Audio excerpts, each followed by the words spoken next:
नमस्कार मित्रांनो, शुभविवाह मालिकेच्या आजच्या भागामध्ये भूमी आता तिची आणलेली बॅग कपाटामध्ये व्यवस्थित सगळे कपडे त्यामधले लावून ठेवत असते. आणि तेवढ्यात आकाश येतो आणि आकाश म्हणतो की भूमी. तेवढ्यात भूमी मागे वळते आणि आकाश हा तिच्याकडे बघतच म्हणतो की भूमी, तू आपल्या खोलीमध्ये काय येत नाही आहेस? तेव्हा भूमी म्हणते की नाही. आणि आकाश म्हणतो की का, तू इथे का राहत आहेस?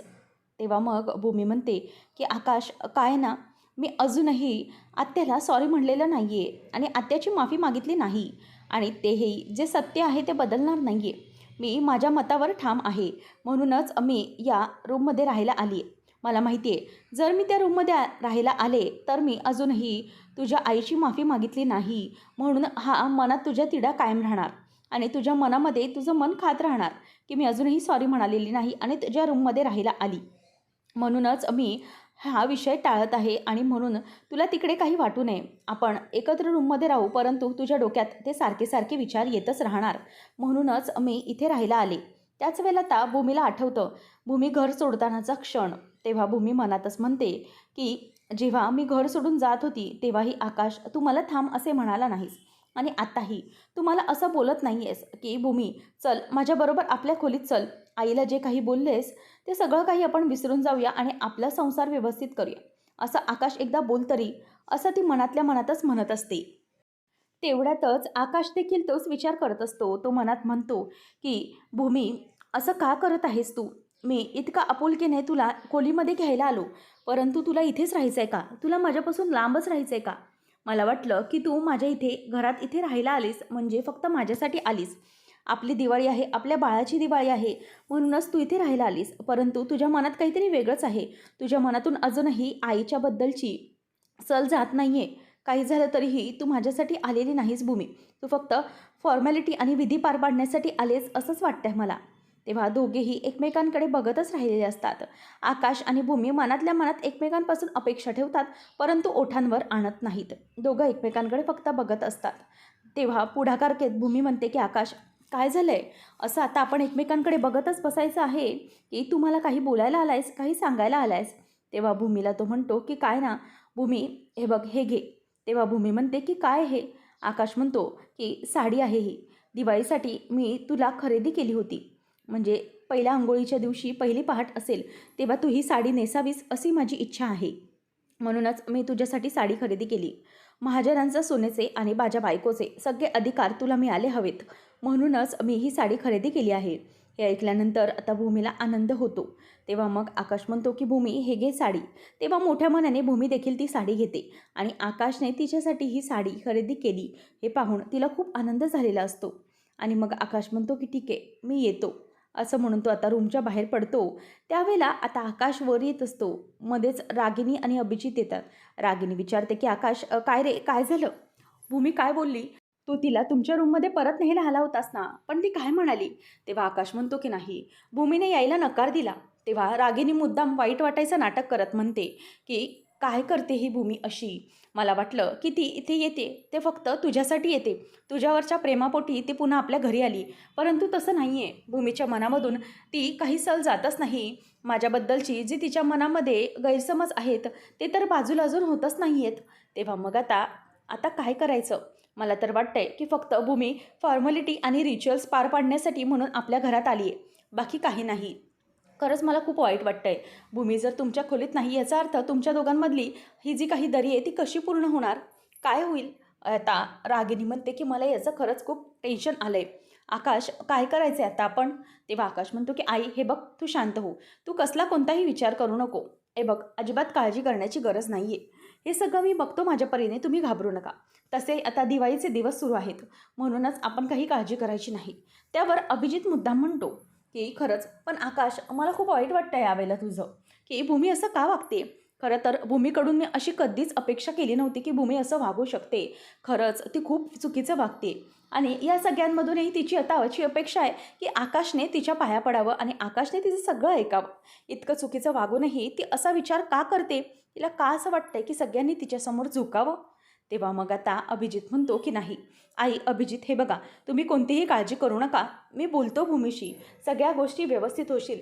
मी समजवतो भूमीला. दिवाळीचे हे दिवस अगदी आनंदात जातील आपले आणि त्याबरोबर भूमीचेही. काही झालं तरीही आपला दिवाळीचा सण हा चांगला साजरा झालाच पाहिजे. आणि भूमीशी याबाबतीत मी नक्कीच बोलेन. अजिबात काळजी करण्याची गरज नाही.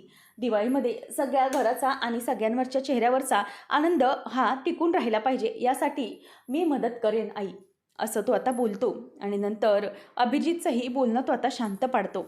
नंतर मग रागिनी म्हणते की बाळा, तुझ्या प्रयत्नांना यश मिळू दे, मला इतकंच वाटतं, बाकी काही नाही. भूमीला सुबुद्धी येऊ दे आणि लवकरात लवकर तिच्या मनातले जे काही अडीअडचणी आणि गैरसमज आहेत ते लवकर निघून जाऊन दे. तेव्हा आकाश म्हणतो की हो आई, तू अजिबात चिंता करू नको, तसंच होईल. मी भूमीला लवकरच समजवेल. परंतु आपण दिवाळीच्या दिवसांमध्ये हा विषय तिच्यासमोर काढायचा नाही. काही झालं तरी आपली दिवाळी आनंदाने साजरी झाली पाहिजे. आत्ता आकाशच्या म्हणण्याला मान डोलावते आणि रागिनी गप्प उभी असते. आणि आकाशही तिथून आता निघून जातो. आणि मग तो गेल्यानंतर रागिनी हळूच अभिजितला म्हणते की सगळ्यांचा आनंद टिकून राहायचा आहे म्हणे. आणि भूमीचा आणि याचा आनंद हा कुठेही जाणार नाही. पण तो आनंद मी टिकू दिला तर राहील ना, असं म्हटल्यावर अभिजित आता हसत असतो. नंतर रागिनी म्हणते की काही झालं तरी या दोघांच्या मध्ये मी उभी आहे.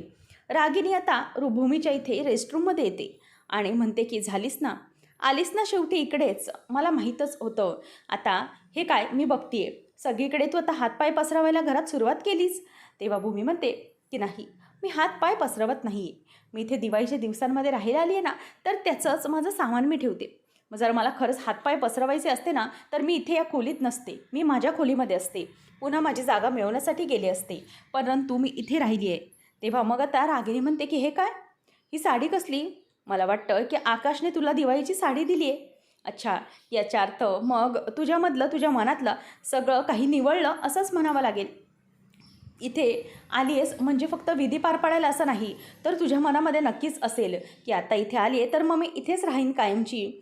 आणि कसं आहे, माहेरी तशी इतकी छान दिवाळी तुला साजरी करता आली नसती. आकाशकडून कसं तुला वस्तू उकळायचा आहे, पैसा उकळायचा आहे ना, या घरामधला सगळा आनंद दिवाळीचा उपभोगायचा आहे ना, म्हणूनच परत आली आहेस तू. ते काय गं, फक्त विधी म्हणून निमित्त आहे. तुला इथली सगळी मजा घ्यायची म्हणून आलीस ना तू इथे. आणि आम्हाला मात्र दाखवतेस मुठी की तुझा मान, आत्मसन्मान, स्वाभिमान, आता हे सगळं काय, इथे आलीसच ना शेवटी नाक घासून. तेव्हा भूमी म्हणते की नाक घासून वगैरे मी आलेली नाही, मला आजीने सांगितलं म्हणून मी इथे आली आहे. नंतर मग आता रागिनी म्हणते की अच्छा, म्हणजे जर एखाद्या नवऱ्याने तुला घराबाहेर काढलं परंतु तरी तू आलीसच नाही ते शेवटी दिवाळीला. तेव्हा ती म्हणते की हे बघा रागिनी पटवर्धन, मला माझ्या नवऱ्याने बाहेर काढलेलं नव्हतं, ही पहिली गोष्ट. आणि दुसरी गोष्ट म्हणजे की माझा नवऱ्याचा मान स्वाभिमान किंवा माझा स्वाभिमान कसा जपायचा हे माझ्या हातात आहे. तेव्हा ती म्हणते की जर तो असता तर तू ही नवऱ्याने दिलेली साडीच कबूल केली नसतीस. माझ्यासारखी असती नाही तर ती साडी टारा फाडून टाकली असती. तेव्हा मग रागिनीकडे ती चिडून येते आणि तिचा हातच धरते आणि तिची साडी बाजूला करून घेते. त्याच वेळेला आता रागिनी म्हणते की सोड माझा हात, सोड. तेव्हा भूमी तिचा हात मात्र मस्तपैकी मुरगळते आणि म्हणते की या साडीला तर एकतर तुम्ही हात लावायचा नाही. ही माझ्या नवऱ्याने मला साडी दिलेली असेल, त्याच्यात माझं स्वाभिमान किंवा मान जे काही आहे ते माझं आहे. आणि त्याने दिलेली साडी याचं काय करायचं हे माझं मी बघून घेईन, त्याचं तुम्ही मला सांगायला नको आहे. जे काही आहे ते माझं आणि आकाशमधले, तुम्हाला याच्यामध्ये बोलण्याची काहीही गरज नाही. तेव्हा मग रागिनी म्हणते की अच्छा असं आहे तर, परंतु एक गोष्ट लक्षात ठेव, जर तू ही साडी नेसलीस त्याने दिलेली तर मग तुझ्यात आणि माझ्यात काहीच फरक उरला नाही. मग मात्र तुला माझ्याकडे बोट दाखवायला काहीही जागा उरणार नाही. म्हणूनच आता मी बघतेस ना तू काय करतेस त्या साडीचं ते. आणि जर दिलेली साडी नेसलीस तर समजून जाईन मी, तू आकाशला माफ केलंस आणि त्याने तुझ्याबरोबर जे काही वागलं आहे हे तू मान्य केलंस. तेव्हा मग आता भूमी तिचा हात सोडून देते आणि म्हणते की लक्षात ठेवा, इथून पुढे जर आकाश किंवा माझ्या कोणत्याही गोष्टीवर हात घालण्याचा प्रयत्न केला तर लक्षात ठेवा. भूमी म्हणते की कळलं ना तुम्हाला रागिनी पटवर्धन. तेव्हा रागिनी चिडून म्हणते की काय, जोर आलाय का तुझ्यामध्ये? अच्छा, खूप जोर आलेला दिसतोय तुझ्यामध्ये. चल मग आता मी पण तुला चॅलेंज देते, पहिल्या पहाटेच्या दिवशी तू मला ही साडी नेसूनच दाखव, मग मी बघते काय करायचं ते. ही जर साडी तू नेसलीस ना तर मग मी समजून जाईल की तुझं आत्तापर्यंतच एक मत होतं, स्वाभिमान, मान सन्मान वॉटेवर, ते सगळं धुळीस मिळालं. आणि एवढं सगळं आकाशने करूनही तू त्याची साडी नेसलीस तर समजायचं की तू त्याला नमलीस म्हणून, त्याचं म्हणणं मान्य केलंस म्हणून आणि मला मान्य केलंस म्हणून. आता असं म्हटल्यावर आता रागिनी तिच्या मनामध्ये एक काडी पेटवून जाते आणि तिथून निघून जाते. त्याच वेळेला इथे आता भूमी साडीची घडी करते आणि ती साडी ती कपाटात ठेवून देते. नंतर रागिनी बाहेरूनच बघत विचार करत असते की भूमी, मला माहिती आहे मी जर असं म्हणाले तर ती साडी तू नेसणार नाहीस. कारण प्रत्येक वेळेला मला माहीत असतं की तू काय केल्यावर काय रिॲक्ट करशील. तुझं वागणं याचा अंदाज मला असतो. म्हणूनच मी तुला मुद्दाम साडीबद्दल भडकवलं आहे. जेणेकरून आकाश आणि तुझ्या नात्यामधला हा तिढा आणखी वाढावा. आणि जर साडी तू घातलीस नाहीस तर मग मात्र आकाशच्या मनातून तू उतरशील आणि आकाश आणि तुझं प्रेम हे पुन्हा कधीही सुरू होऊ शकत नाही. म्हणूनच मी हे सगळं केलं, असं रागिनी म्हणत असते. त्यानंतर आता इथे आकाश हा भूमीच्या रूममध्ये येतो आणि कंदीलचं सगळं सामान घेऊन येतो. तेव्हा भूमी त्याला विचारते की आकाश हे काय? तेव्हा आकाश म्हणतो की भूमी, आपण दरवर्षी एकत्र कंदील बनवतो ना, गेल्या वर्षीही आपण एकत्र कंदील बनवला होता, मग आताही आपण एकत्र कंदील बनवूया. ये, पूर्वीसारखं सगळं करायचं आहे, असं म्हणून आता तो भूमीला यायला सांगतो. आणि ते दोघेही कंदील बनवत असताना तिथे मानसी येते आणि मानसी त्या दोघांकडेही बघत असते. आता त्या दोघांना एकत्र कंदील बनवताना पाहून तिला खूप आनंद होतो. आकाश आणि भूमी दोघेही कंदील बनवत असतात. त्याच वेळेला आता आकाश कंदील बनवत असताना ते भूमीकडेच बघत असतो आणि त्यांचा एकमेकांच्या हाताला स्पर्श होतो. त्यामुळे दोघे एकमेकांकडे बघतात आणि गालातच हसत असतात. तर मनू हे सगळं पाहून खूपच आनंदात असते. नंतर मग आता आकाश हा भूमीला म्हणतो की भूमी, यावर्षी आपण दोघे कंदील बनवतोय, परंतु पुढच्या वर्षी आपण चौघं मिळून कंदील बनवू ना, 2 चिमुकले हात आपल्या या कंदिलाला लागतील ना. तेव्हा मग आता भूमी म्हणते की आकाश, अरे असं कसं? तेव्हा मग भूमीला तो म्हणतो की हो गं, मी विसरलोच होतो, यावर्षी आपण बनवतोय, पुढच्या वर्षी 2 चिमुकले हात असतील, परंतु आपली बाळं पुढच्या दिवाळीला जेमतेम 3-4 महिन्यांची असतील ना. तेव्हा भूमी देखील गालातच असते आणि हो असं म्हणते. तेव्हा आता मनू देखील हे ऐकून खूपच खुश होत असते. त्यानंतर मग आता आकाश म्हणतो की भूमी, आता हे आपलं सगळं तयार करून झालेलं आहे, आता आपण ग्रीन पेपर्स बघूया. नंतर तो हिरवा पेपर उघडतो. तेव्हा तो म्हणतो की भूमी, अगं हा पेपर कट कसा काय केलेला आहे? तेव्हा भूमी म्हणते की काय माहिती, तो पेपर तसाच आला आहे. तेव्हा आकाश म्हणतो की अगं असं कसं, हे सगळे पेपर्स तर व्यवस्थित आले आणि हा ग्रीन पेपरच कसा काय कट केल्यासारखा? तेव्हा भूमी म्हणते की आकाश, मी तुला सांगत आहे ना, हा ग्रीन पेपर अगोदरच कट केलेला आहे, मी तो कट केलेला नाही. आता याच्याबद्दल तर माझ्याकडे काही पुरावा नाही आहे आणि जर पुरावा असता तर मी तुला दाखवला असता. कसं आहे ना, तुझा फक्त पुराव्यांवर विश्वास आहे ना, म्हणूनच कधीतरी आपण माणसाच्या बोलण्याकडे देखील विश्वास ठेवावा. आकाश आता भूमीला म्हणतो की हो हो ठीक आहे, हरकत नाही, पण तुझ्या मनातून भूमी ते सगळं जातच नाही आहे ना. तेव्हा भूमी म्हणते की आकाश हे बघ, माझ्या मनातून काही जाणार नाही, कारण तुझा माझ्यावर विश्वास नाही आहे इतकंच मला कळतंय आणि पुराव्याशिवाय तू विश्वास ठेवत नाही. आकाश आता भूमीला म्हणतो की ठीक आहे, मला कळलं हे तू नशील केलं, परंतु भूमी आपण एक काम करूया का, आपण आता पुढचे दिवाळीचे दिवस हा विषय नको काढायला, कारण दिवाळीत सगळी आपली आनंदात गेली पाहिजे, आपल्या बाळाची आणि आपली, मला असंच वाटतंय, बाकी काही नको आहे. तेव्हा भूमी म्हणते की आकाश, मलाही तुझी साथ हवी आहे, फक्त प्रश्न इतकाच आहे की तुझा विश्वास नाही. तेव्हा मग आता दोघंही शांत होतात. आकाश हा भूमीला म्हणतो की आपण पुढचे दिवस हा विषय काढायचा नाही. तेव्हा आता आकाश म्हणतो की बघ भूमी, आपला कंदील किती सुंदर तयार झालेला आहे, बघ तू आणि मी सोबत असलो तर आपण काहीही सुंदर आणि छानच करू शकतो, बघ या कंदिलावरून तरी आपण दाखवून दिलं. तेव्हा भूमी म्हणते की हो आकाश, मला माहिती आहे आणि मला पण तुझी साथ अशीच कायम हवी आहे. आणि आता आकाश भूमी एकमेकांकडे बघत असतात आणि आकाशच्या लक्षात येतं की तो भूमीला रागिणीच्या मॅटरमध्ये साथ देत नाही आणि म्हणूनच तो आता शांत होतो. आणि मग भूमीला म्हणतो की बरं चल, मी आता कंदील छान तयार झाला आहे ना. भूमी म्हणते की जा तू बाहेर आता लावून ये. मग तो कंदील बाहेर घेऊन येतो आणि सगळेजण बाहेर उभे असतात. त्याच वेळेला आता आकाश म्हणतो की चला, कंदील झाला आहे, आता आपण वर लावूया. तेवढ्यातच तिथे आता पौर्णिमा येते आणि म्हणते की माझाही कंदील तयार झाला आहे, हे घ्या लावा. तेव्हा मग आजी म्हणते की अगं, आकाश आणि भूमीने देखील कंदील तयार केला आहे आणि तो बघ लावलाही आहे, किती सुंदर आहे. पौर्णिमा म्हणते मी आणि अभिजितने पण तर तयार केला आहे ना कंदील. तेव्हा आजी म्हणते की आपलं काय ठरलं आहे, भूमीच्या हातून सगळे विधी झाले पाहिजेत. पौर्णिमा म्हणते की पण आजी ते धार्मिक विधी ना. तेव्हा ती म्हणते की हो, सगळ्याच गोष्टीला भूमीचा हात लागला पाहिजे असं आपलं म्हणणं होतं ना, म्हणूनच भूमी आणि आकाशने तयार केलं आहे. आपण एक काम करूया, तू नाराज होऊ नको, तुझा कंदील आपण गेटपाशी लावूया, ठीक आहे. तेव्हा पौर्णिमा मात्र तोंड मुरडते. तेव्हा आजी म्हणते की जा रे जा, अभिजित, अथर्व, आकाश जा, हिचा कंदील जाऊन गेटपाशी लावा, तिकडे वॉचमॅनच्या गेटपाशी लावून द्या, असं म्हणून ते आता सगळेजण निघून जातात. तर भूमी आता मनूने तयार केलेला फराळ चाखते. भूमी म्हणते की वा, खूपच छान झाला आहे आणि खुसखुशीत झाला आहे फराळ. तेव्हा मग आता भूमी म्हणते की खरंच मनू, तू ही आता छान तयार झाली आहेस हं सगळं करण्यामध्ये. तेव्हा मानसी म्हणते की ताई, खरंच हे फराळ बनवताना तुला खूप मिस केलं. आपण दरवर्षी एकत्र फराळ बनवतो, गेल्या वर्षीही बनवला. तेव्हा मग भूमी म्हणते की नाही, आता यावेळेला तूही अगदी व्यवस्थित तयार झाली आहेस आणि खूप छान केलंस सगळं. आणि हो, यावेळेलाही सगळं काही व्यवस्थित होईल. तेव्हा मग आता भूमी म्हणते की काय झालं आहे मनू? तेव्हा मनू म्हणते की ताई, तुला आकाश भाऊजींनी साडी गिफ्ट केली आहे ना दिवाळीसाठी. तेव्हा भूमी उठते आणि म्हणते की ही घे साडी. मनू म्हणते की का गं ताई, ही साडी तू माझ्यापाशी का देत आहेस? तेव्हा भूमीला रागिणीचं बोलणं आठवतं आणि ती साडी म्हणते की आकाशला जाऊन दे. तेव्हा आता लगेच पौर्णिमा चिडलेली असते. पौर्णिमा म्हणते की हे काय आहे आई? ह्या भूमी आणि आकाशचा कंदील इथे वर आणि माझा कंदील तिथे गेटपाशी.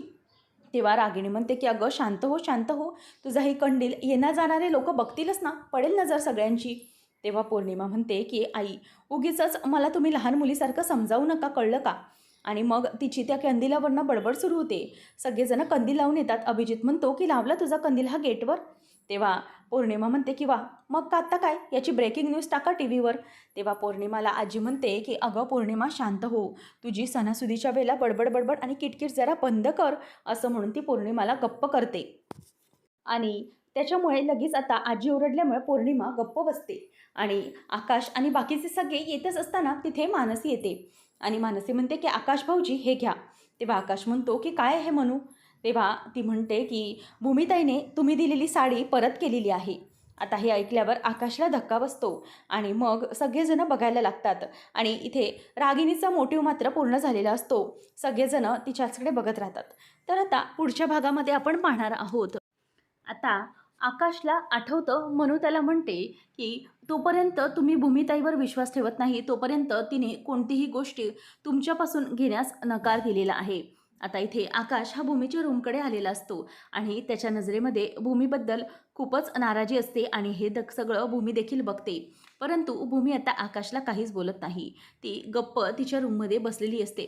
तर नंतर दुसऱ्या दिवशी सकाळी पहिल्या अंघोळीसाठी सगळ्यांसाठी पाट सजवून ठेवलेले असतात. आकाश मात्र साडी पुन्हा रूममध्ये घेऊन येऊन खूप वैतागलेला असतो. तेवढ्यातच आता इथे पौर्णिमा म्हणते की ही 3-3 पाट कोणासाठी ठेवले आहेत? आकाश भाऊजींना भूमिताई तर ओवाळणार नाही असंच वाटतंय मला. त्याच वेळेला इथे आता भूमी म्हणते की का का नाही ओवाळणार? आणि भूमी चक्क आता आलेली असते आणि आकाशने दिलेली साडी तिने अंगावर नेसलेली असते. तर आता ती साडी पाहिल्यावर आकाशला खूप आनंद होतो आणि रागिणीला भूमी येऊन म्हणते की आकाश मला प्रेमाने जे जे काही देणार आहे ना, ते ते मी प्रेमाने अगदी अभिमानाने अंगावर मिरवेन. त्याच्यासाठी मला तुमच्या सर्टिफिकेशनची गरज नाही, असं आता ती सरळ रागिणीला म्हणते. आणि रागिणी देखील त्यावेळेला गप्प बसते आणि तोंडावर पडते. अशा रीतीने भूमी आणि आकाश हे दोघंही पुन्हा एकत्र येणार असतात. आणि आकाश आणि बाकीचे सगळे फटाके वाजवत असताना भूमीचा अचानक तोल जात असतो आणि फुलभाजी उडवत असताना भूमी ही आकाशच्या अंगापाशी येते आणि पडते. त्याच वेळेला आकाश तिला सावरतो. अशा रीतीने आता इथे आकाश आणि भूमी यांची दिवाळी तर खूपच गोड झालेली असते आणि दोघंही आता एकमेकांच्या प्रेमामध्ये असतात. अशाच मालिकांचे अपडेट जाणून घेण्यासाठी आजच आपल्या चॅनलला सबस्क्राईब नक्की करा.